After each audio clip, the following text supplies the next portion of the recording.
Estamos ao vivo. Vamos testar aqui. Vai dando um alô aqui pra mim, pra gente começar, porque o tema hoje ele é bastante extenso. Eu vou tentar ser o mais compreensível possível. Porém, a gente não pode pular as etapas deste tema. Tem que ser bem esclarecido. Amor, tá torto aqui. É porque você tá todo na cadeira.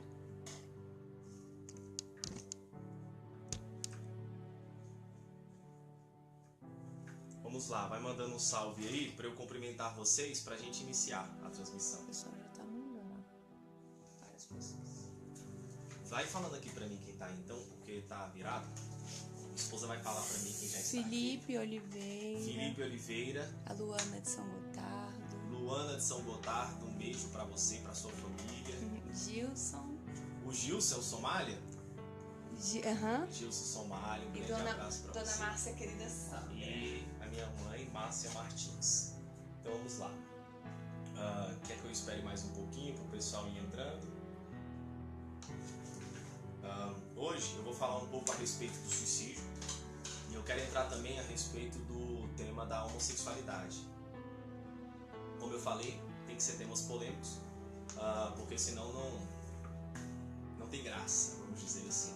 Até porque no campo religioso, esses temas eles são obscurecidos, eles são colocados a priori em uma antessala, onde só pode ter acesso a esses temas aqueles que têm um pouco de liderança ou de influência no meio, para que eles possam manipular esses temas e assim, através da manipulação desses temas junto com alguns versículos isolados, alguma doutrinação ou dogma que já é sabatinado como sacro no meio, então eles juntam essa direção que eles têm, dessa liderança que vem percorrendo por séculos, por esses dogmas, doutrinas, eles acoplam isso a escritos que são sacros, né, considerados sacros, seja escritos da Bíblia, do Alcorão, ou seja qual for outro livro santo denominacional que esta instituição acredite,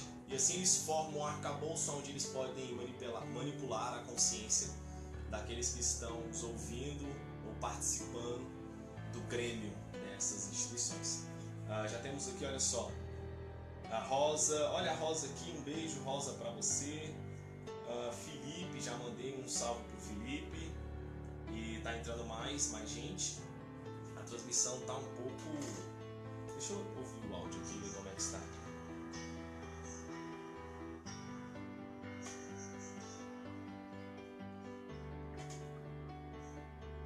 Tá, eu acho que dá pra gente começar. Deixa eu ver aqui, já são 10h11. Então vamos começar? Deu um amém aí. Eu vou poder... Lenária, um beijo pra você, direto de Boston. How are you? How is going there? I hope everything is going well. Lívia, oi Lívia, um beijo pra você. Então vamos lá. Olha só, eu quero falar aqui, iniciar esse tema a respeito do suicídio, porque primeiramente a religião judaica cristã, essa cultura ocidental, ela não tem a preparação para tratar esse tema devidamente como ele tem que ser tratado. A religião ela colocou que este ato é um pecado hediondo, é um crime hediondo, é um pecado imperdoável, que a pessoa que assim que acomete, ela está condenada à condenação eterna.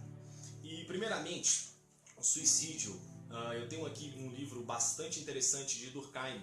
Você deve ter estudado Durkheim um pouco, se você for estudante de direito, de sociologia, antropologia ou até ciências sociais. Durkheim ele é considerado o pai da sociologia. Durkheim ele escreve um livro a respeito do tratado deste tema, suicídio, onde ele coloca basicamente uma ramificação de 3 tipos de suicídio. Para Durkheim, o suicídio ele é um fator social.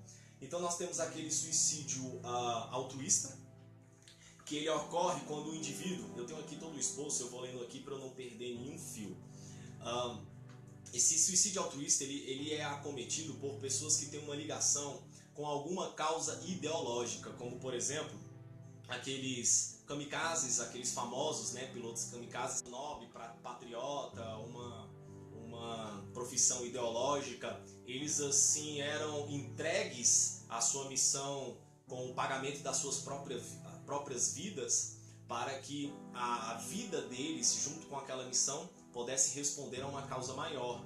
Ou exemplo desses radicais islâmicos, onde eles colocam bombas nos corpos, ou sequestram aviões, sequestram carros, ônibus, esses transportes públicos que conseguem passar pelas massas e carregarem muitos indivíduos. Eles se colocam à disposição de entregarem as próprias vidas para que eles, através dessa ação, independente se eles vão morrer ou não, eles possam cumprir essa missão. Esse suicídio altruísta, eu considero ele um suicídio até narcisista também. Esse não é um tema que foi tratado por Durkheim, é uma contribuição minha. E aí nós temos também como segundo ponto, segunda ramificação do suicídio, nós temos o suicídio egoísta. É quando as pessoas ou o indivíduo ele se sente totalmente separado da sociedade, seja por enfraquecimento da saúde, seja por marginalização, seja pela sua idade, por exemplo, a terceira idade, que é chamada assim, ou os idosos.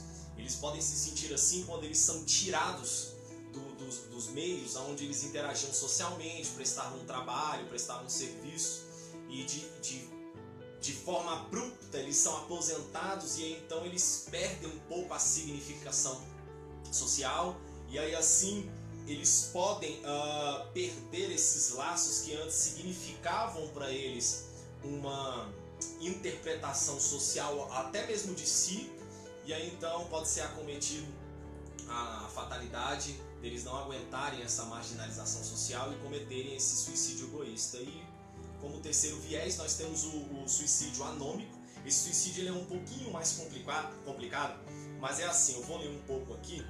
O suicídio anômico ele é bem representado em situações de anomia social ou ausência de regras que mantinham a coesão social. Por exemplo, grandes mudanças provocadas na sociedade, uma modernização abrupta, uma tecnologia que veio e impôs uma inovação e esse indivíduo não conseguiu, por exemplo, acompanhar, ou um desemprego fatal que ocorreu na vida dele, ou a perda de um ente querido, também pode ser uma causa a se delimitar nessa fatalidade suprema, né, que é a interrupção da vida.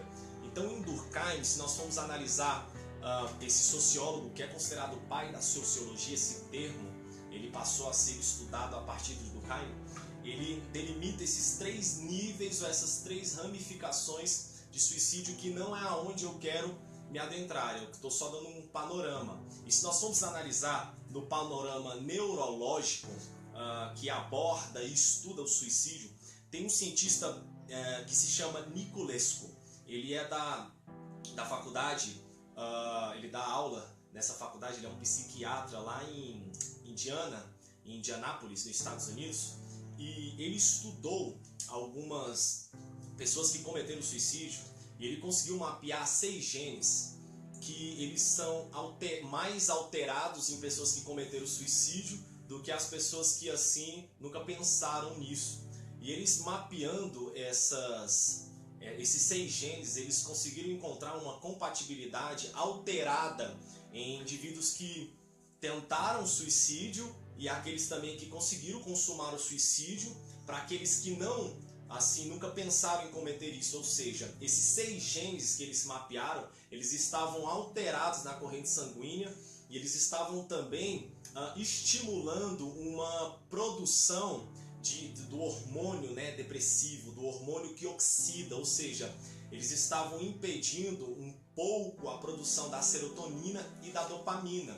Então eles repararam que indivíduos que cometem esse suicídio, eles têm que cometem suicídio ou que pensam em cometer, eles têm uma certa deficiência ou até uma também alteração genética que os induz a isso. Ou seja, Eu acabei de falar do campo sociológico, que em Durkheim trata o suicídio como um fator social, um fator de consciência social.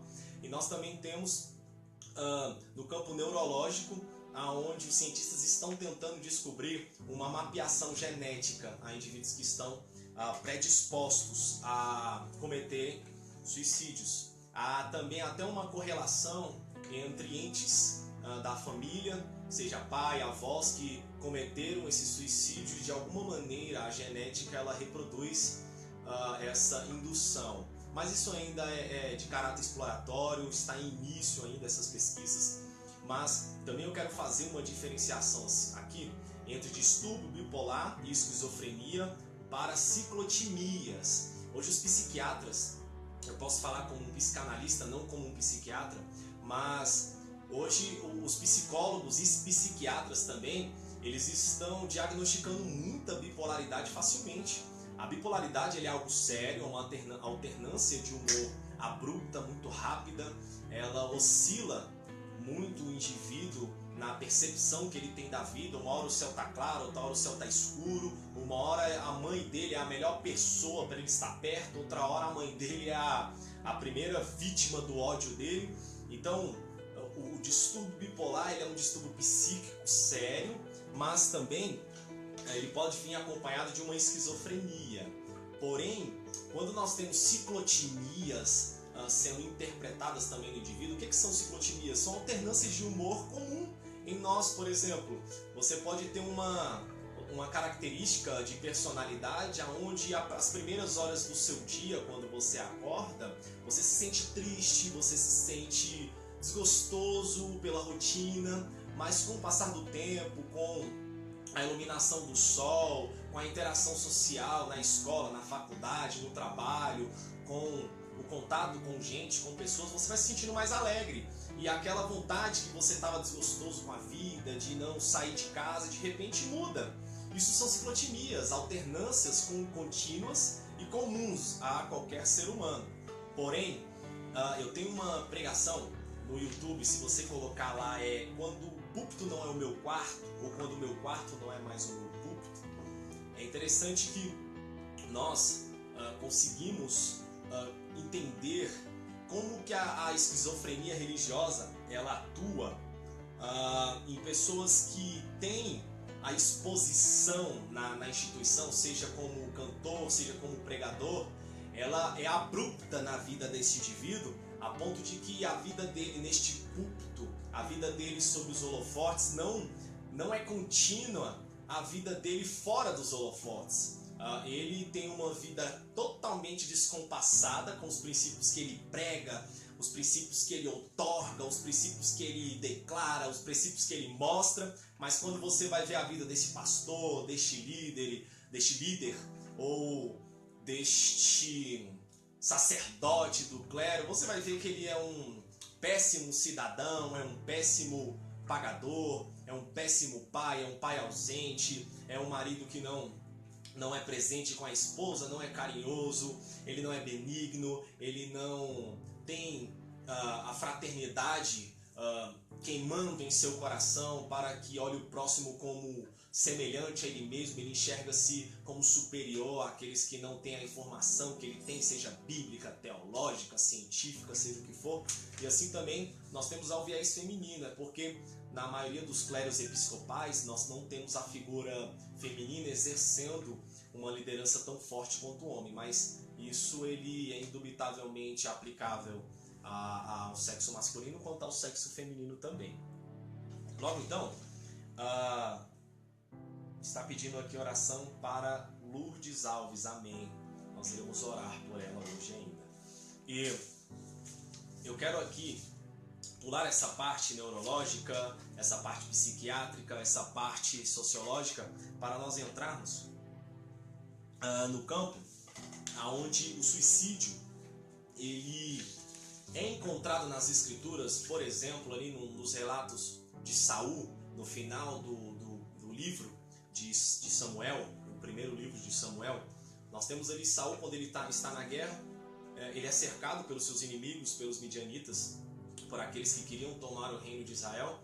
e ele vendo aquela situação onde ele sempre foi um rei com poderio, um rei com estatura alta, um rei que era imponente, que conseguiu expandir as demarcações geográficas de Israel também, era um rei que tinha um poder bélico muito forte.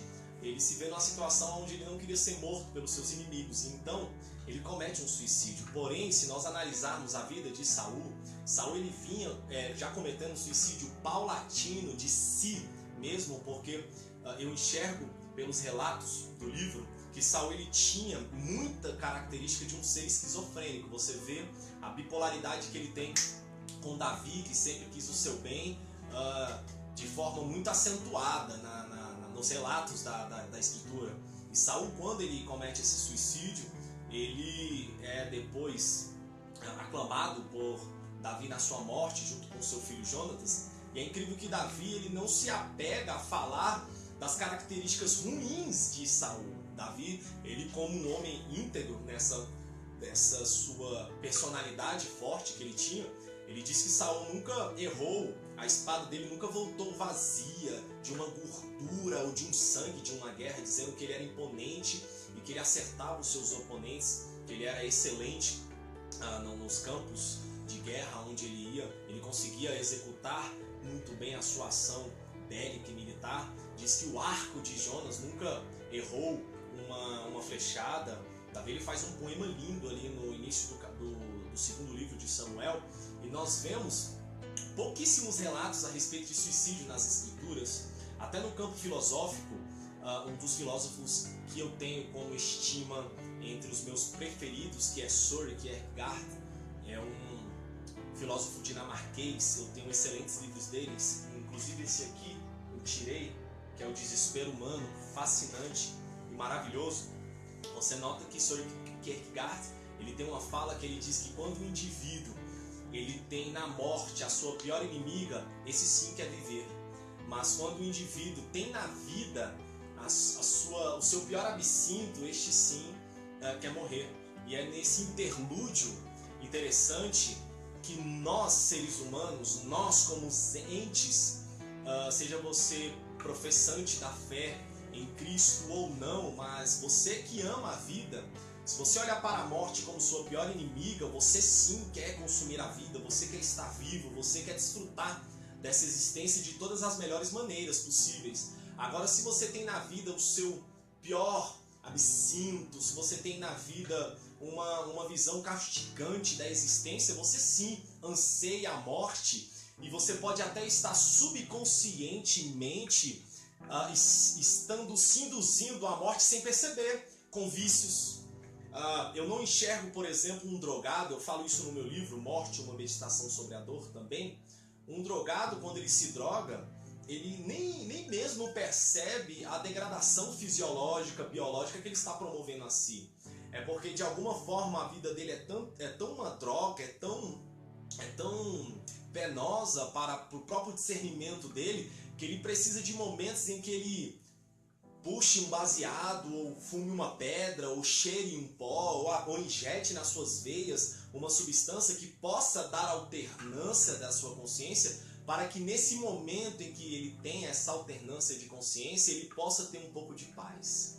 E aí então, onde a religião não consegue enxergar essas atitudes como desespero, essas atitudes como uma tentativa de aliviar uma dor, um vazio existencial, e aí é onde elas pegam o álibi do diabo, como eu falei na segunda-feira, se eu não me engano, foi segunda-feira, e trazem esse álibi, ou foi na terça-feira, se eu não me engano, trazem esse álibi e colocam a culpa no diabo, dizendo que isso é obra do inimigo, que isso é o inimigo que está influenciando, que é o inimigo que está induzindo. Sim, claro, nós temos forças espirituais, assim como Paulo fala em Romanos, em Efésios 2, por exemplo, que nós temos sim hostes malignas, nós temos seres que querem sim tomarem conta de corpos, de almas, de consciências, de intenções, para destruir sim a raça humana e destruir também a oportunidade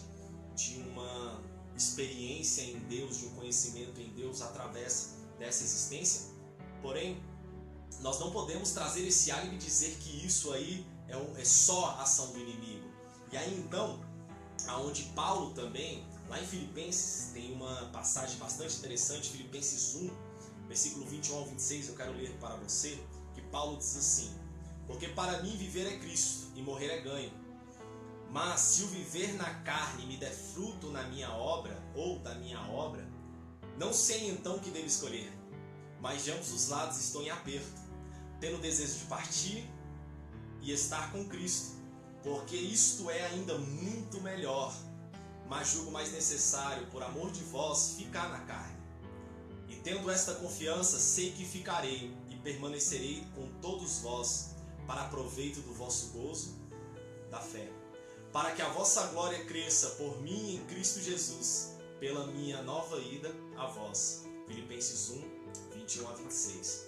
É interessantíssimo como Paulo pega esse antagonismo da vida com a morte e faz uma síntese filosófica, uma síntese da sua fé, a ponto dele desejar partir para estar com Cristo na verdadeira dimensão, mas ao mesmo momento, se o fruto dele der obra na carne, no sentimento, nos sentidos aguçados da visão, do olfato, da audição, do tato, do paladar, se ele ainda conseguir experimentar os frutos da pregação do Evangelho, da pregação das boas novas, da transformação de homens brutos em homens sensíveis ao Espírito Santo, de pessoas que estavam desesperançosas com a vida em pessoas que irão criar uma paixão e um involucramento, um enlaço com a vida, a ponto de quererem postergar a vossa felicidade em filhos, em irmãos, em próximo, em parente, em doentes em hospitais, na sociedade como um todo.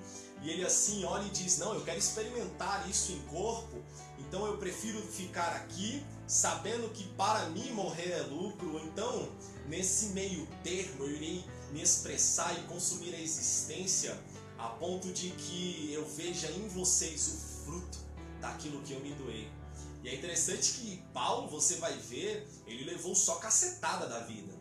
Paulo sofreu naufrágios, foi picado por víboras, Paulo foi espancado em Jerusalém várias vezes, foi preso, levado a Cesareia, Paulo ficou preso em Filipos, Paulo passou fome, Paulo passou frio, Paulo ficou preso em Cesareia, Paulo ficou preso em Roma, Paulo experimentou escassez, Paulo experimentou desprezo, Paulo experimentou solidão, e ainda assim ele enxerga na vida uma forma de olhar e interpretar aquilo que realmente tem valor, aquilo que realmente dá sentido à existência, que é a exerção de um chamado. Eu digo que se você ainda não encontrou o chamado, você ainda não descobriu a sua verdadeira manifestação da existência. Agora, aquele que descobriu o chamado, esse enxergou a vida. E chamado aqui, deixe-me dar um parecer, não é você virar pastor, virar missionário, virar um atuante em uma instituição religiosa, muito pelo contrário. Chamado é você saber aquilo que te significa, por você fazer sem precisar de nenhuma retribuição. Isso é chamado. Muitas vezes, para você realizar aquilo que você foi chamado, você tem que pagar para fazer, mas só o ato de fazer te entrega satisfação. E aí então, onde Paulo com essa fala, ele me assemelha muito a um livro que eu tenho aqui, Antropologia do Corpo e Antropologia dos Sentidos, do Dr. David Le Breton, onde ele diz que nosso corpo, através dos sentidos, é a experimentação do universo. Nós conseguimos experimentar tudo que existe, seja como uma ilusão ou como algo concreto e físico, através dos sentidos. É através da interpretação de um olhar, é através da interpretação de um som, que nós vamos dando um sentido à existência, vamos trazendo uma cosmovisão à nossa interpretação da vida, e nós vamos enxergando de maneira diferente. Por exemplo, você pode estar aí reclamando porque bateu um carro, mas na mesma cidade em que você mora pode ter um lanterneiro que esteja agradecendo por você ter batido o carro, mas não pelo seu prejuízo, mas porque através da batida do seu carro ele terá um cliente, ele terá um trabalho. Assim como os nossos os nossos planos de saúde são pagos, aqueles que nos oferecem essa cobertura pelo plano de saúde, eles ganham dinheiro através da manifestação de doenças em nós. Então, na sociedade nós temos antagonismos aonde esse Deus que é pregado aí, principalmente na religião evangélica, essa religião que atesta que nós não podemos sofrer, essa confissão positiva que diz que aquele que sofre está em pecado, está em erro, está com algo oculto, isso aí é doutrina de demônios, isso aí é doutrina que foi muito bem defendida por Jó, quando seus amigos estavam querendo trazer mais perturbação diante de todo o caos que ele estava vivendo. E é interessante que, se nós olhássemos, tivemos um probleminha aqui porque o celular acabou a bateria. Porém, vamos continuar da onde a gente parou. Me perdoem, mas vamos continuar aqui. Nós paramos em Paulo, onde eu disse que Paulo ele experimenta a existência e ele vê no corpo uma forma de ainda explorar a existência, explorar esse cosmos, explorar tudo que está aqui dentro do Cronos. E como eu já não sei se saiu no vídeo aí, tem um autor bastante interessante, o doutor David Le Breton, que é um doutor especialista em antropologia. Tem 2 livros dele que eu tenho aqui, um se chama Antropologia dos Corpos e Antropologia dos Sentidos. Dos corpos não, Antropologia do Corpo, onde ele fala a respeito de que tudo que existe nós experimentamos através dos nossos sentidos, nós experimentamos através das manifestações a qual nós percebemos pelos sentidos, pela visão, pelo olfato, pela audição, pelo tato, pelo paladar, de modo que essa interpretação ela é subjetiva a cada ser que olha uma expressão, uma manifestação da vida. Como eu estava dando o exemplo do lanterneiro, que ele agradece pelo carro batido e o que bateu ele reclama, e nós temos aí um Deus da religião em que ele fica meio assim, como eu iria abençoar, porque aquele que bateu está no prejuízo, mas aquele lanterneiro agora vai ter o ganha-pão. Então a gente vai entrando aí em construções teológicas, construções da teologia positivista, confissão positiva, nós temos a teologia da prosperidade, e aí vai entrando nessas teologias para tentar traduzir Deus, porque Deus ele tá perdido, Deus ele tá preocupado, sabe? Esse Deus que prega, ele é um Deus covarde, que ele não entende as manifestações da vida, a ponto de que quando Deus, é interessante que ele se encarna em Cristo, Deus ele respeita todos os processos naturais. Seria muito mais fácil Deus abrir o céu e dar uma ordem e mostrar como é a verdadeira dimensão, mostrar o seu poderio, mas não. Deus ele vem, passa-se por uma unidade unicelular, que se biparte, passa por um zigoto, pelo feto. Esse Deus ele nasce banguelo, aprende a falar, engatinha, anda, se submete a limitações físicas, não vem como rei, não vem como rico, vem como um carpinteiro, não tem uma retórica filosófica como Platão, como Aristóteles. Ele fala de coisas simples, ele fala de coisas óbvias, ele usa a natureza para expor a existência, ele usa a ordinariedade da vida para expor o reino. E aí então, aonde esse é o Cristo que eu creio, que ele não precisa ser interpretado por teologias ou filosofias, ele é interpretado pelo camponês mais simples ao astrofísico mais graduado. E se nós fôssemos analisar a vida desta maneira, Paulo, ele não recebe só afagos da vida, muito pelo contrário, ele está em todo tempo caminhando, ele está em todo tempo explorando, ele está em todo tempo instituindo e só recebendo cacetada da existência, cacetada da vida, e de repente ele olha, faz uma síntese dessa antagônica, uma síntese que a concepção ocidental ainda não consegue admitir. E é muito mais interessante também, como, por exemplo, a construção de ideias e a formação da cosmovisão de uma cultura delimita muito a atitude consciente de um povo. Por exemplo, na China, a cada 2 minutos, uma pessoa de entre 17 a 34 anos em potencial comete suicídio. Nós temos, em 1 hora, nós temos na China 30 pessoas que irão cometer suicídio. Mas se nós fôssemos analisar também porque esse número é tão alto na China, é porque um chinês ele acredita que a morte é o processo mais rápido para ele entrar em um campo onde ele irá ter paz e irá conseguir explorar a vida de alguma maneira melhor. Até porque a China é um país super populoso, onde aí o seu iPhone, onde o Nike, onde grandes roupas de marcas famosas são produzidas lá através da exploração de crianças, sobre trabalho escravo, sobre uma remuneração que não passa de $4 ao dia, que é muito $4 ainda para um funcionário chinês.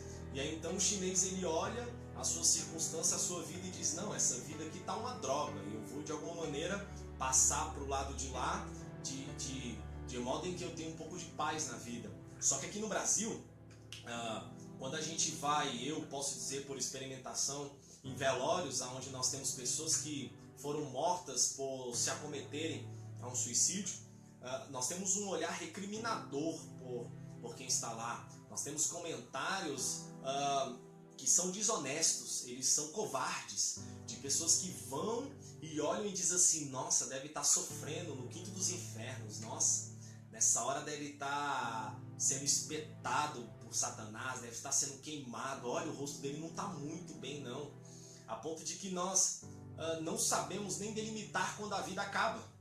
Olhe, por exemplo, lá no World Trade Center, aquele acontecimento que aqueles aviões se chocam com as torres e aqueles que estavam em andares muito altos, que demorariam horas para eles descerem de escadas, eles se veem em uma situação onde não irá dar mais tempo de descer de escada, eu tenho fogo consumindo tudo, a fumaça está me asfixiando, e de repente ele olha na janela o princípio da sua salvação para uma morte mais tranquila, menos dolorosa. Então ele se joga.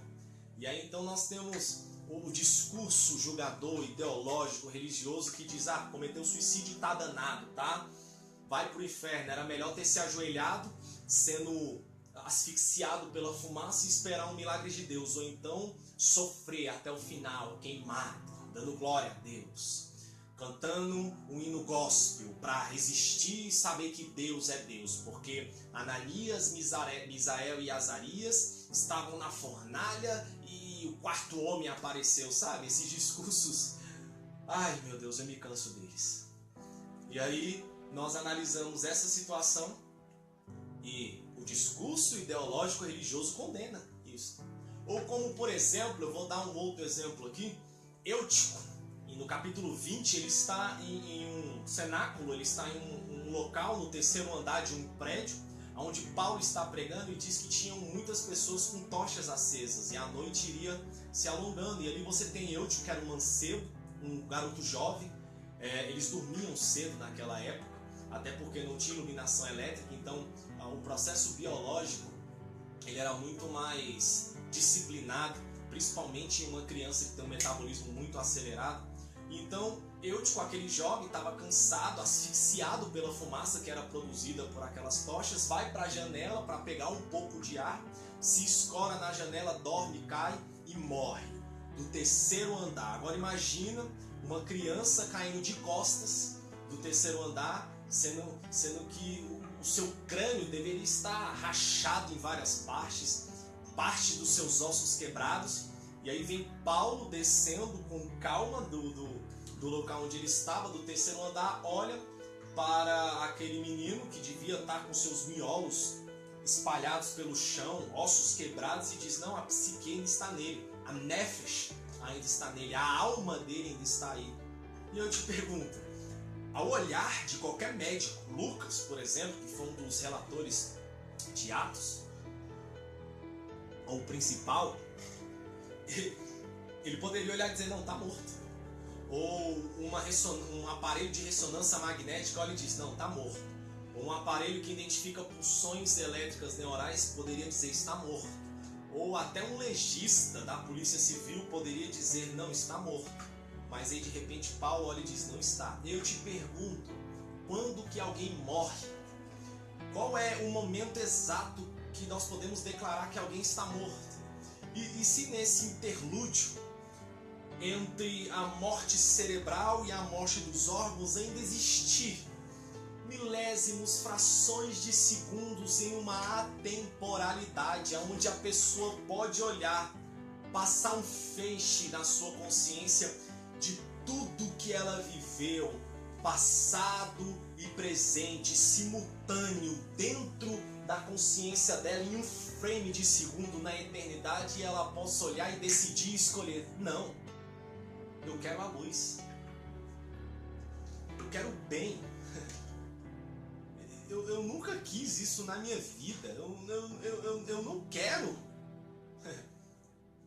as trevas. E você pode estar olhando para mim e falando, não, isso é um discurso ideológico liberal. Danilo está ficando maluco. Não, eu sei do que eu estou falando. Olha aí, por exemplo, experimentos EQM e EPM, experiência quase morte e experiência pós-morte. Pessoas que morrem, são declaradas mortas, seja por morte cerebral ou morte por falência dos órgãos. Todas declaram simultaneamente nos seus relatos que quando elas morrem, de algum modo elas vão saindo dessa existência, elas conseguem olhar o ambiente onde elas estão, quem está chorando o seu luto, quem está tentando ressuscitar o corpo, e em um momento elas são levadas para uma luz, e ainda assim elas têm poder de decisão, de escolher se vão para aquela luz que é incandescente, que é mais forte do que a própria luz, do que nós conhecemos, e ainda assim ela pode decidir. Porque Hebreus mesmo diz que após a morte segue-se o juízo, mas o juízo que está ali naquele vernáculo, ele significa escolha. Após a morte segue-se a escolha que você toma consciente. Porque nós vemos a exemplo, um relato em Lucas 16, quando Jesus vai falar a respeito do inferno. Ele conta uma parábola onde tem o rico e o Lázaro. E o rico, todos os dias da sua vida, na regalia, ele passa por aquele mendigo, passa por Lázaro e não liga para a situação em que Lázaro está vivendo. E de repente Lázaro só queria comer das migalhas que estavam na mesa do rico, ou caíam da mesa do rico. E aquele rico não olha para o seu semelhante que está em uma situação desfavorecida, e acontece que ambos morrem. Lázaro é levado para o seio de Abrão. É até uma linguagem conhecida pelos judeus que fala a respeito de repouso, de descanso. E o rico vai para o Hades. E nem no Hades você vê uma submissão do rico à condição em que ele está, porque ele olha para Abraão, o pai arquétipo da fé dos judeus. Ele olha e diz, Abraão, ele quer conversar de alta patente com alta patente. Ele olha Lázaro também, mas ele não dá a mínima para Lázaro, nem estando naquela condição ainda. E ele ainda dá uma ordem para que fosse molhado uma pontinha de um dedo para colocar na sua língua para satisfazer a sua sede. Ou seja, nem na condição em que ele estava, ele enxerga-se em uma submissão humilde, de não dar mais ordem, de pedir, de clamar. Não, ele dá uma ordem. Isso aí é Jesus mostrando que o inferno é muito mais que um lugar. O inferno é um estado de escolha consciente. E depois deste relato, ele ainda dá uma ordem dizendo que seria bom que Lázaro fosse aos seus irmãos ricos da High Society, que avisasse-os do mal ou da condição que ele estava. Ou seja, ele ainda assim acha que Lázaro é um vassalo seu, acha que é um empregado. É Jesus mostrando ali que nem na eternidade uma consciência que se descontinua da vida tem a capacidade de se enxergar como tal. O provando que o inferno é a manifestação da liberdade de Deus em deixar que o homem escolha o seu caminho, baseado-se em si mesmo, baseado na sua antropo, baseado no seu egocentrismo, baseado nas suas construções ideológicas, e o homem sendo o seu final de si mesmo continuamente. Agora, nós, se fôssemos procurar nas Escrituras algum relato em que Deus fala a respeito de suicídio, nós não teríamos. E aí onde tentam colocar inúmeras doutrinas, inúmeros dogmas, para falar que aquele que comete tal ato está condenado ao inferno. Mas você não sabe o que se passou naquela consciência. O que nós temos que fazer nesse interlúdio é favorecer a vida. Eu sou um defensor da vida. Eu não estou aqui fazendo apologia ao suicídio, estou fazendo uma manifestação contra aos juízos de valores, a condenação daqueles que assim cometeram tais autos. Até porque a minha especialidade, vamos dizer assim, existencial, é tratar pessoas que tentaram cometer suicídio. Já livrei pessoas com a corda no pescoço. E quando você vai analisar, vai introduzindo um pouco da psique do evangelho nessa pessoa, você percebe. Estamos ao vivo novamente pela última vez nesta noite. Tive vários problemas aqui técnicos. Inclusive eu estava em oração para que todos os empecilhos fossem vencidos, mas isso acontece. Para vocês terem noção, o meu celular estava carregadíssimo, de repente, a bateria foi embora. O celular da minha esposa também, a bateria foi embora de repente. E aí nós tivemos que fazer aqui vários cortes. O primeiro vídeo foi interrompido, eu não sabia, porque eu não estou gravando como selfie. Depois o segundo vídeo também foi interrompido. Então vamos encerrar agora aqui.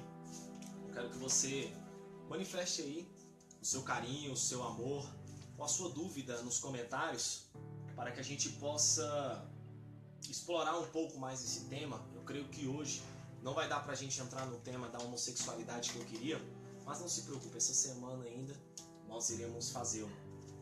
Então, só concluindo, nós não sabemos quando que a vida se encerra, e em Cristo nós entendemos que todos os seres, eles vivem, a ponto de que isso aqui é simplesmente a manifestação de uma consciência, e é nesse interlúdio da existência onde nós fazemos nossas escolhas. Porém, como eu estava falando dos experimentos EQM e EPM e da experiência de Eutico, por exemplo, que Paulo olha um ser morto, sem vida, e diz: a alma dele ainda está aqui, e ele diz assim: viva, e o garoto é ressurreto.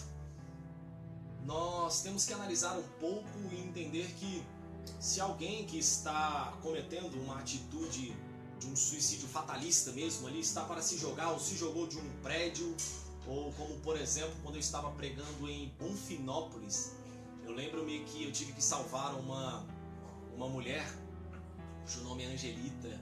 Ela estava tentando cometer suicídio numa trilha de trem.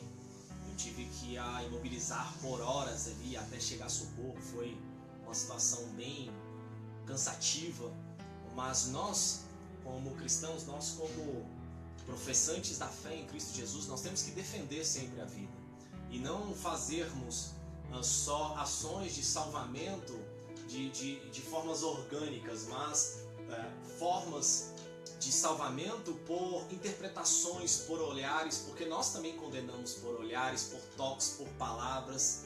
Então toda a nossa manifestação social tem que ser para prevenir isso acontecer, tem que ser para a prevenção de acontecimentos como estes. Então nós nunca devemos menosprezar a expressão de um ser que vá desabafar conosco, porque eu vejo ali quando o Tiago dá a dica para que nós nos confessemos aos nossos amigos, ao próximo, falemos das nossas mazelas, dos nossos sofrimentos. Eu fico vendo na confissão essa maneira de você tentar expressar aquilo que está dentro de você, Só que quando você está em um ambiente religioso em que você expressa a sua condição homossexual, por exemplo, o arcabouço religioso não está preparado para receber isso. Então eles trazem o álibi de Satanás, dizendo não, é Satanás, ou dizem que você é mau caráter, dizem que você é sem vergonha, e aí não entendem também que às vezes a sua condição homossexual pode ser uma condição traumatizada. Você, menina, sofreu abusos do seu padrasto, do seu pai, do seu primo, do seu tio, e criou aversão a pênis, e aí de repente você cresce e se entende como um ser que pulsa sexualmente, mas não olha no sexo oposto uma razão para você se relacionar, não vê uma oportunidade, não vê uma opção, porque você tem esse trauma dentro de si, e você olha um carinho de uma menina, você olha um gesto feminino bem confortável, e aí então onde você começa a se relacionar com uma pessoa do mesmo sexo seu, e aí a religião te olha e diz que você tem que passar pela sessão do descarrego, diz que você é mau caráter, mesmo você sendo uma pessoa boa, do bem. E aí então onde nós temos essas alternâncias, que aí até próprias pessoas dentro da fé cristã precisam criar locais, igrejas especializadas para o público LGBT, por exemplo, para que essa construção de caráter, vamos dizer assim, possa ser combatida por um grupo que professa a mesma condição homossexual, a mesma opção sexual. Porque esse clã religioso que condena isso é um clã que vem há muitos séculos já massificando. Isso já se tornou um inconsciente coletivo, isso já se tornou algo intransponível. Essa condição, quando você se declara, essa opção, ela é tratada com muita repulsa na religião, com muita veemência para o ódio. E então eu vejo grandes números de pessoas, uma massa, vamos dizer assim, que vem no suicídio a forma mais limpa e clara e correta e rápida de se livrar desse pré-julgamento. E quando não é um suicídio fatalista em que acaba com a existência, é um suicídio que se manifesta em várias expressões culturais, em expressões de personalidade. Outrora você era doce, você era calma, paciente, e como forma de protesto você se torna uma pessoa impulsiva, raivosa. E é então onde nós vamos criando polos, nós temos de um lado um discurso totalmente homofóbico, de outro lado nós temos um discurso que trata a homossexualidade como ideologia, que aí já é os ismos, ou seja, o homossexualismo, que é a proteção ideológica de um homossexual em sua condição, e os homossexuais não precisam de proteção ideológica, você é o que você é. Ou então você aí que teve uma gravidez fora do tempo, sem os padrões e sem a construção religiosa, pelos processos, pelas etapas, e você se vê e diz, não, eu vou dar cabo da minha vida e dessa criança que está dentro de mim, porque eu não vou conseguir lidar com os olhares, com a discriminação. Então nós vamos vendo que o suicídio ele é uma construção social também, principalmente. Ele pode ser também uma construção ou uma influência genética. Ele também tem a sua fonte ou a sua explicação filosófica, como eu disse em Søren Kierkegaard. Aquele que vê na vida o seu pior inimigo, ele quer morrer, e aquele que vê na morte o seu pior inimigo, ele quer viver. Mas em contrapartida nós temos o relato de Paulo em Filipenses 1, que para mim é a síntese do antagonismo do que é a vida. Como por exemplo, o que Paulo fala ali não é diferente do que Jesus ensina no Sermão da Montanha, aonde Jesus ensina que a felicidade ela não está em algo que você adquire, ela não está em algo que você possui, a felicidade é algo que você é. A felicidade é uma bem-aventurança naqueles que choram e expressam a sua humanidade chorando, porque só pode ser consolado quem expressa a sua fraqueza, a sua ciclotimia, a sua tristeza, porque ele se manifesta como um ente físico, racional, vulnerável, relativo. E aí então ele entende que quem é cristão também sofre, quem é cristão, quem tem a fé em Cristo também fica desempregado, também perde entes queridos, também passa por catástrofes, porém a sua consciência, aquilo que você é, não pode ser sequestrado, não pode ser abalado, não pode ser negociado, como Jó, perde tudo, mas não perde a sua consciência. Aqui eu quero encerrar o vídeo, dizer que foi um prazer a todos vocês que estão aqui comigo. Tivemos pessoas, olha, da Austrália, recebi um abraço da Sil, lá, da Sil, eu chamo ela de Sil porque é Silvia o nome dela, lá de Brisbane, me mandou um abraço, um beijo, felicitação. Tivemos aqui a Lenária de Boston, com certeza está aí com sua família assistindo, um beijo para você também, Kiss for You. Temos aqui o Pedro do Rio de Janeiro, lá em Niterói, um grande amigo meu, jogamos bola junto. Tem aqui a minha mãe, temos pessoas de Tocantinha, o Ciruém, temos a Isabel aqui, a minha amiga Bel, temos a Adriana, minha tia lá de Goiânia, temos a Zanza de Anápolis. Então, em contrapartida, nós temos aqui o Brasil inteiro, vamos dizer assim, e alguns continentes ligados e conectados aqui. Eu quero dizer para você que no próximo vídeo nós não teremos mais este problema de conexão, espero Deus, mas vai analisando do primeiro, segundo e esse terceiro vídeo para a gente fazer uma junção, e aí no meu próximo vídeo eu irei falar a respeito da homossexualidade. Um beijo no seu coração, fique com Deus e nos vemos na próxima.